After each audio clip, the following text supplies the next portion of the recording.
So if you're reading the title of this, yes, I do believe that 2-time is Forsaken's most unique character. The concept of them is something that hasn't been experimented with in the asymmetrical horror side of Roblox. Albeit this is pretty much the year of the asymmetrical horror in Roblox, because this is where every game has been kind of like teased. 2-time's concept is something we haven't seen in a style of game like this before. But what makes them so unique first? That's why we gotta check out their abilities. Here we have is our demonstration 2-time. 2-time's kit consists of a dagger. They can crouch, and they can summon a ritual spawn.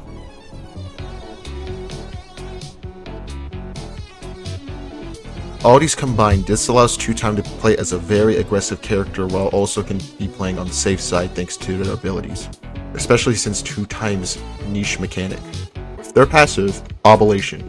Obilation is built upon stabbing the killer. You get sight from stabbing from the front, but however, if you stab in the back, it's a whole different story. So let's compare the differences first of all to front stabbing and back stabbing. Front stabbing will grant the killer slowness and helpless for 1 second. Back stabbing will stun the killer for 3.5 seconds. Obilation is your respawn mechanic. Once the bar reaches full, you are be granted your second life upon your nearest ritual spawn.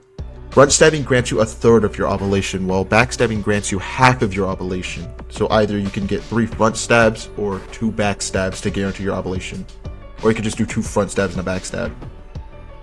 This determines how crucial early game is for 2-time, as it is in their best interest to get oblation while there is a full team alive. If played right, 2-time gets rewarded in the late game with a second life acting as a get out of jail free card. Okay, I think that's what I wanted to talk about for Dagger. Now moving on to Crouch.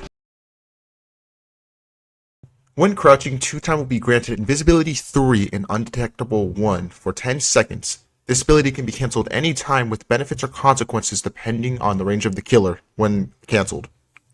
When cancelling near distance of the killer, you are granted Speed 2 for 1 second.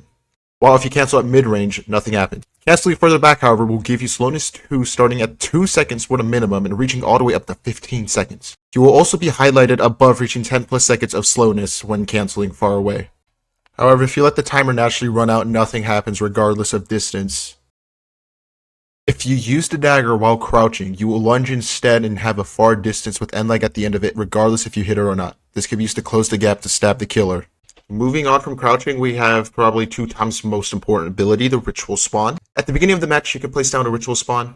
This is where you will respawn once you reach full oblation before. Upon respawning, you will be given 40 HP, speed 2 for 6 seconds, and weakness 5 for 12 seconds. It's ideal to place the ritual spawn in an area of multiple routes to run from, giving you the best chance to escape, instead of building yourself up in a one-way of doom.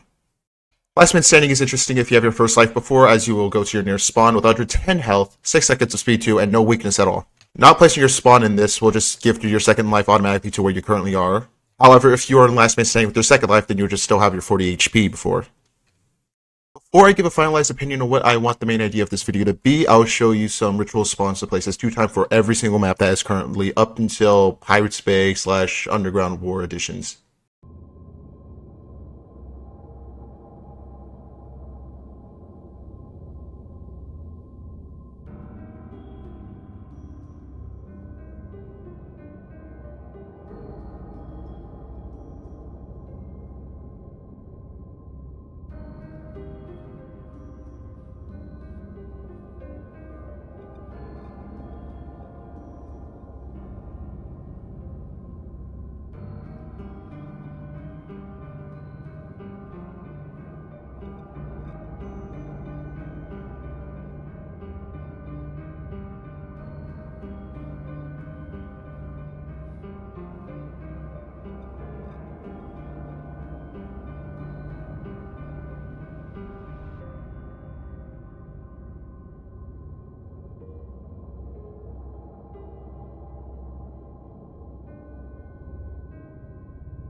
Now for some closing opinions, 2-Time is by far the most unique survivor in the whole cast, as no other character is gifted a second life at all. Another thing is this crouch rewards you for playing near killers instead of it just being in regular like crouch mechanic, and punishes you for playing far and canceling it out soon. The dagger is also unique too, because not only you can stab up front, it has 2 functions, with also the backstab being a much more powerful version.